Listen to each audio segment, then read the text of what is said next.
On this episode of ResiWeek, the emerging biophilia trend, Sonos has a new customer offer, and SnapAV's Holy Snap reward program. All this and more on this episode of ResiWeek. The network for the AV industry. What are you listening to? This is AV. This is AVNation. This is AVNation. This is ResiWeek, episode 163, Change the Name. Support for AVNation is brought to you by Crestron. Welcome to ResiWeek. This is your weekly wrap-up of all the latest news and stories for the residential AV industry. I'm your host, Matt D. Scott for AVNation.tv. And today I'm pleased to be joined by Mitchell Klein. He's the Executive Director of the Z-Wave Alliance. How you doing, my friend? Doing awesome. Great to be back, and happy spring to all of your viewers, listeners, and participants. It actually feels like spring to me. It is coming, yeah. It's on its way. That's what they keep telling me. And we have a first-timer for this show, I believe, Michael Braithwaite. He is the Chief Technology Officer at Screen Innovations. How are you, sir? Doing great. How you doing, Matt? Doing fantastic. Thank you, gentlemen, so much for being here. And we're going to quickly send our best wishes to our good friend, Stephen Bronner. He was supposed to be on today, and he sprained his wrist. So he is driving back from the ER as we record this. Good story. Okay, we'll go with that for now. We'll go with that. I'm not going to, debate it yet because he's not here. And it's more fun when he's here. So let's jump into our first story of the day. This comes to us from the one and only Julie Jacobson, Biophilia, and the reason smart home pros can own the wellness category.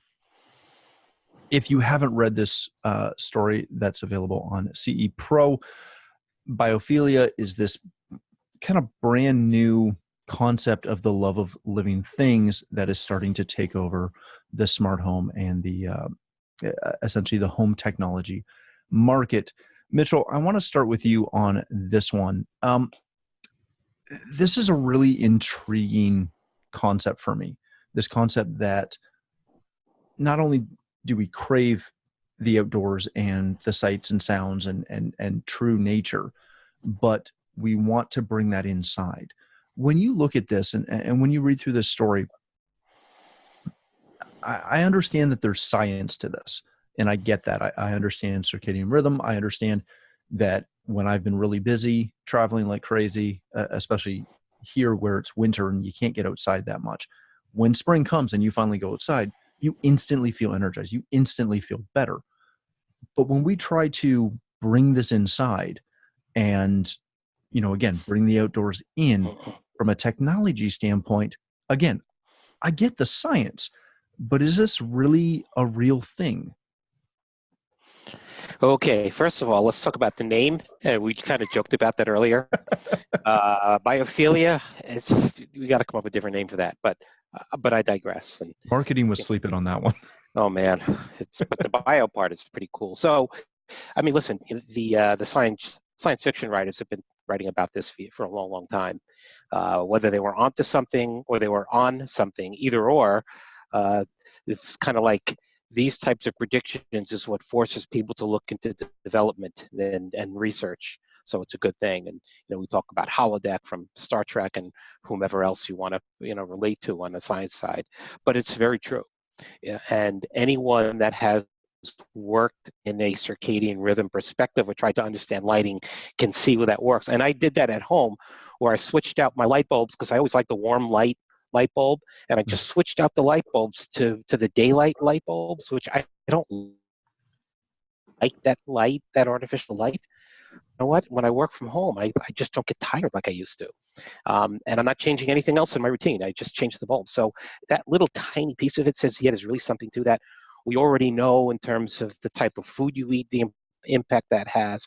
We already know the importance of good air quality. So when you put all of that together, there's no question. There's logic and science behind all of this. And in terms of Julie's, for the integrators, she's dead on with that.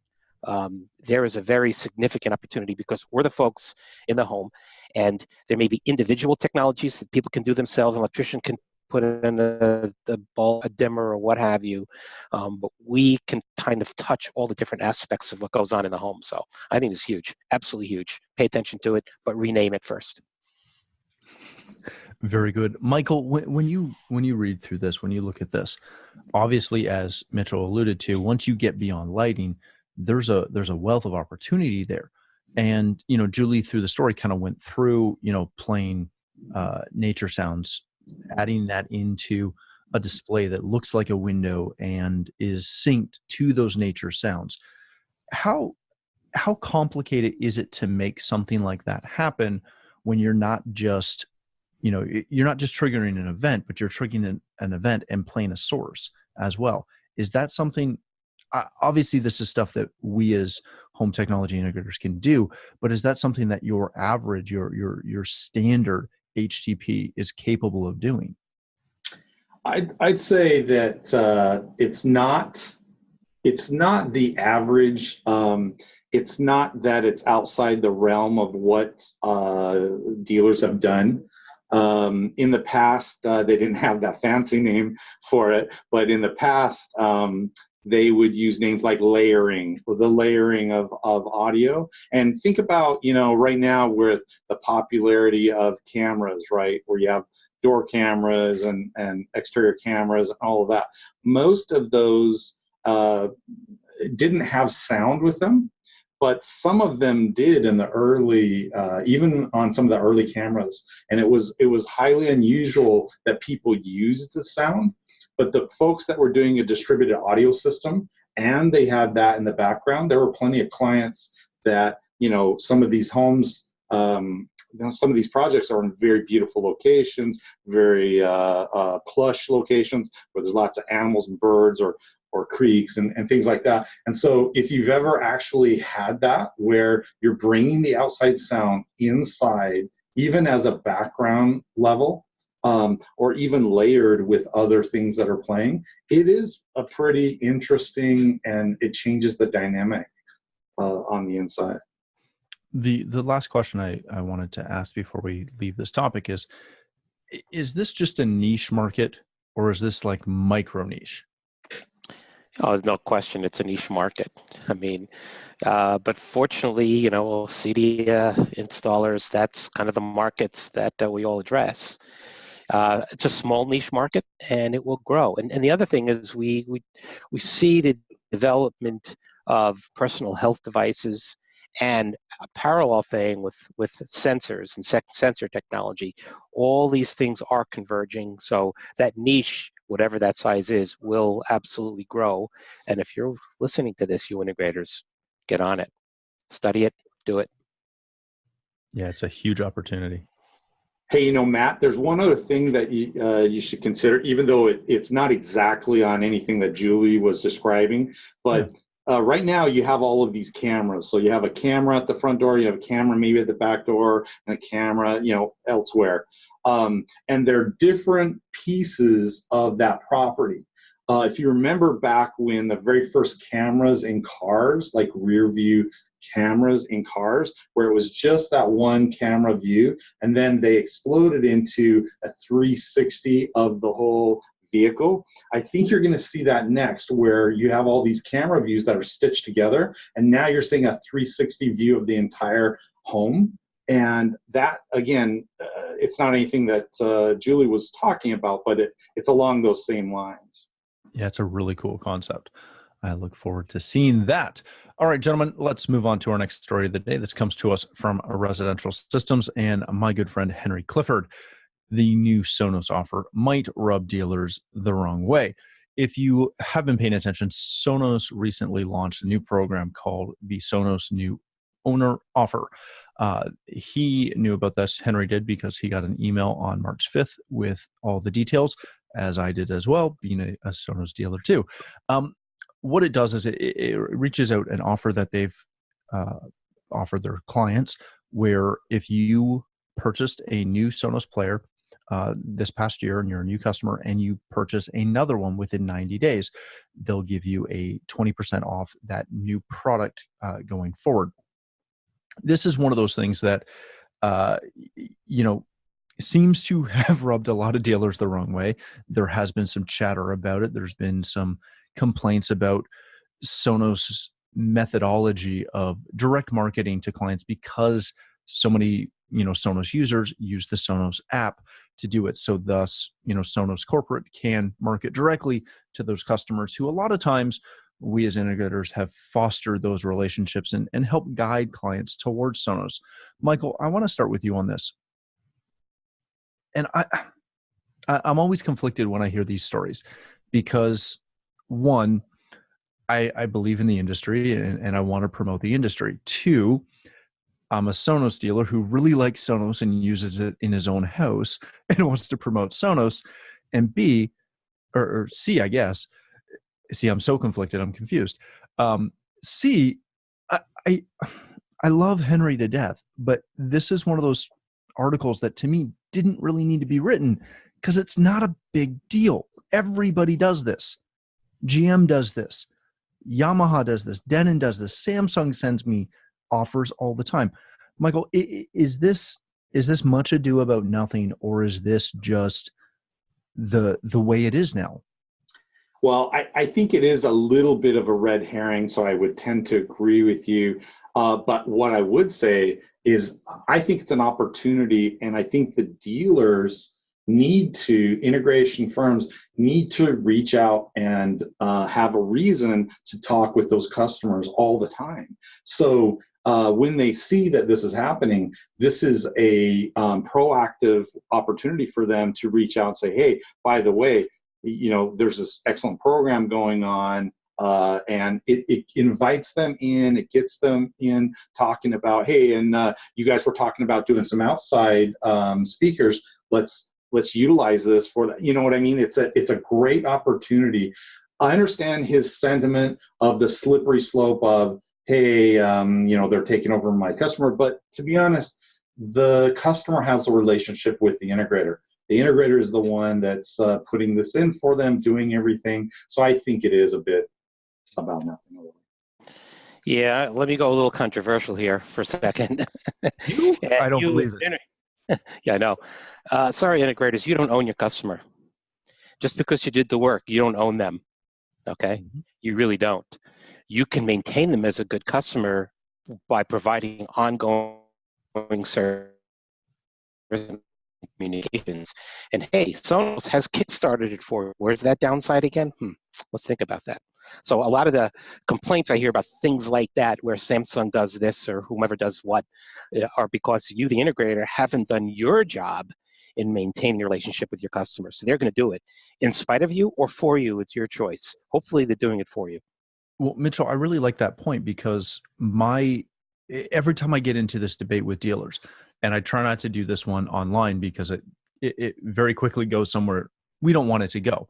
But every time I have this conversation with people, it always comes back to the whole, we didn't really promote distributed audio well across the board. Integrators didn't. Some clients knew about it, some didn't. Sonos made it a ubiquitous name the way Kleenex is for tissue. We get people, clients calling us, my company, all the time saying, hey, I want that Sonos everywhere.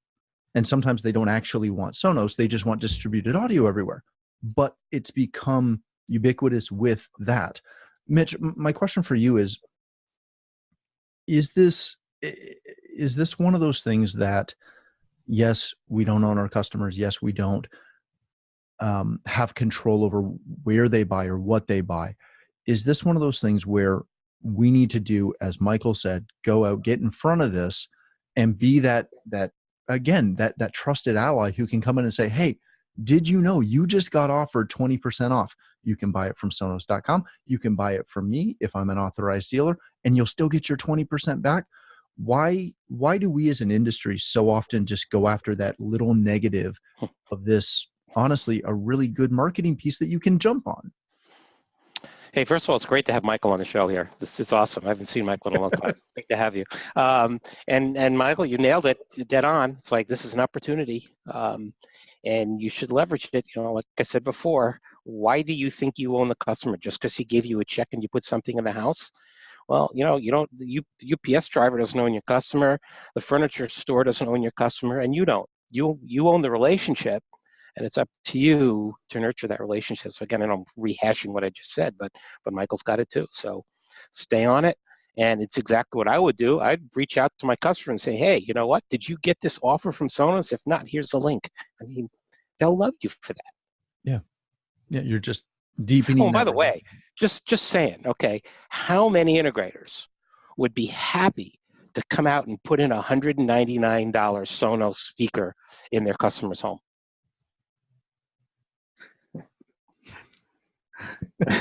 All of them, but yeah, it's great. And the best part is you can do it in 10 minutes. Well, by the way, that'll be a $200 service call for that $200. Let me push back on that. So I agree that a dealer might not get excited about a $199 speaker. However, when I am out there with that $199 speaker, then if you can't upsell from that and sell other things that go around that, like, other pieces that go in that, then, you've lost that opportunity. Customers, even though I agree with my esteemed colleague Mitchell, that you don't own the customer, but what I will say is the customer, you do know the customer's house. You know how it's wired. You know what could be wired. You know how things are laid out. And as good as Sonos or anyone with a huge marketing dollars to put this effort out there, which is more than what all the CD dealers can do combined, right? So that high tide rises all ships. So great, I'm going to go out, I'm going to put in the $199, but also we're going to update your sub in another room, or we're going to do, and that's why I'm saying I think it's a missed opportunity if they look at that the wrong way. It's a reason to be in front of your customer, and it's a reason to help them. That is a fantastic point, because one of the biggest things I learned years ago from a Lutron trainer was you take every opportunity to get in front of your customer. And, my company's done those, here's a Sonos Play 1 that we're going to come out and install for you. And my techs always give me a hard time. It's like, one, you're getting in front of them, so put on a good face and they'll have us back. But two, I've never had a Sonos customer who bought one speaker and never bought another one. Exactly. Or camera. Or anything. Like, think about it. All the stuff that you're there, you're not going to leave that. If you leave that project and you only sold the $199, there's something wrong with what you have or with them. So, very good. All right, gentlemen, let's go on to our next story of the day. This comes to us from avnetwork.com. SnapAV launches Holy Snap rewards program. Sorry, I had to do it in that voice. Dealers can earn rewards based on purchasing in new SnapAV product categories. Mitchell, I want to start with you on this one. This is a program that naively, being in Canada where we're not direct SnapAV dealers, I had no idea this existed. I had no idea they had a huge referral program, a huge partner program in the past. So I was very surprised when they brought it back, because I didn't know they had it to begin with. When I look through this, the program seems really awesome, like quite phenomenal.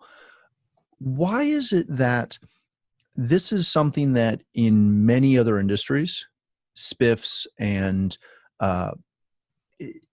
manufacturer-based incentives are gigantic? Why is it that in the residential AV space, this is such a uncommon thing?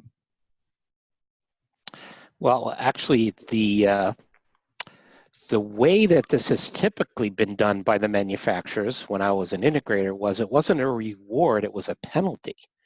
It was like, well, you know what? Now I have a lighting line. And by the way, if you don't support my lighting line, we're going to cut your margins by.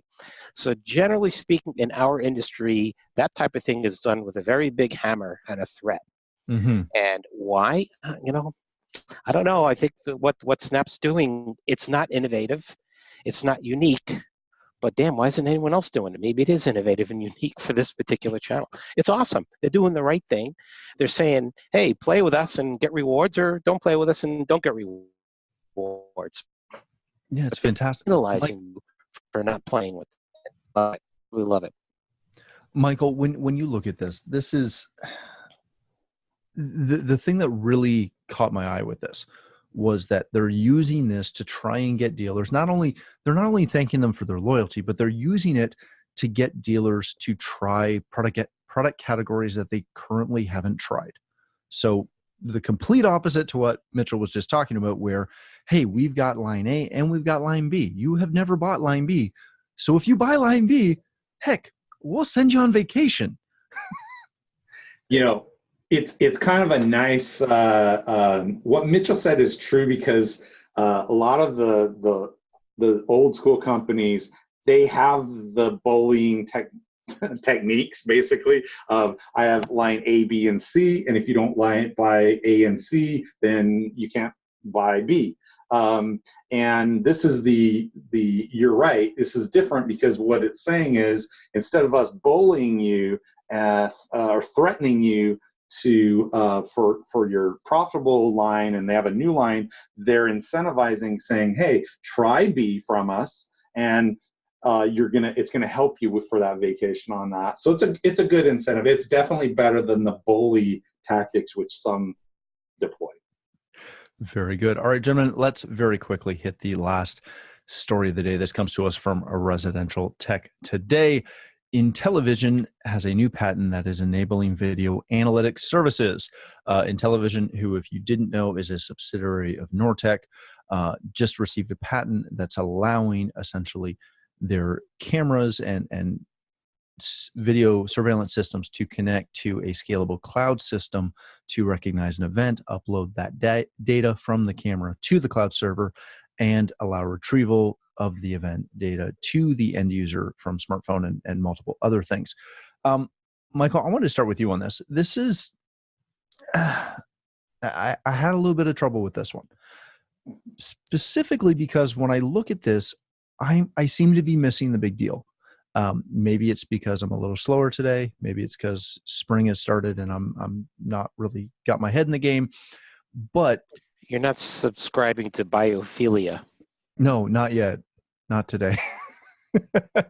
What am I missing here? What are they doing? What is IntelliVision doing here that others aren't?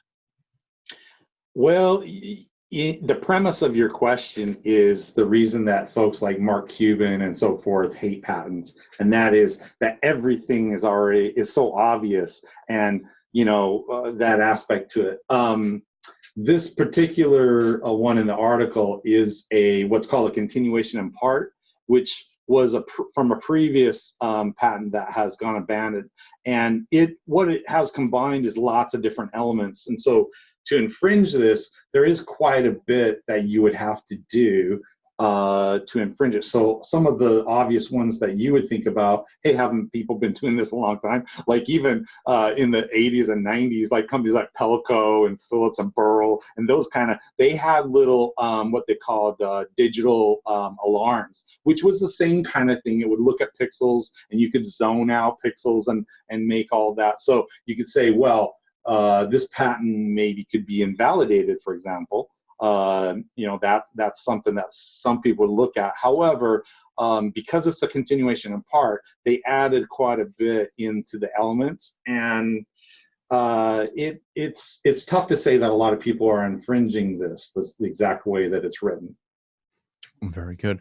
Mitchell, I'll give you the last word on this.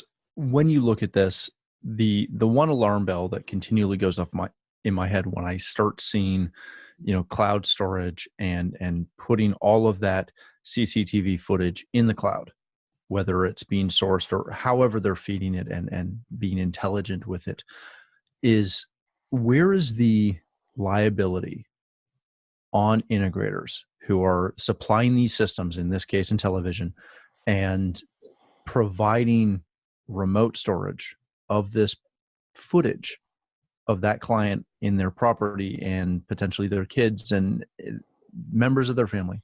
Where's the liability in ensuring that this system that you've supplied through IntelliVision is secure? Wow. I'm not a legal expert, and when you talk about liability, I'm saying Nortech is a board member, so 8 things. Okay, you get that on the record. Okay. In terms of the liability, we all know what happens is that should there be an issue, they go after the money. Nortech's got the money. If you are a dealer for the Nortech product, Nortech will give you guidance, and let me strongly suggest you follow that guidance. You follow what they tell you you can and cannot do. If a customer asks you to do something that's on the you cannot do, don't do it. These are pretty simple things to follow as an integrator. And again, just work with Nortech on this thing, and I think you'll be fine. If they're really not, they're coming after Nortech in terms of liabilities. But again, I'm not the legal expert. You may want to consult someone who could better answer that piece of it. That was very good. Well, Matt, can I add anything on that?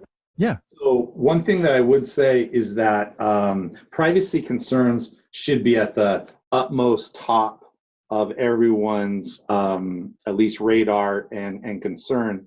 And one thing that you should consider is, even though Nortech is or any brand is the one that's manufacturing this, because you deployed it into the project, you technically are the one causing the infringement. They'll go after they go after you, they will go after Nortech as well, because in order for you to infringe, you had to be supplied the product that infringed on those claim elements, which is their product.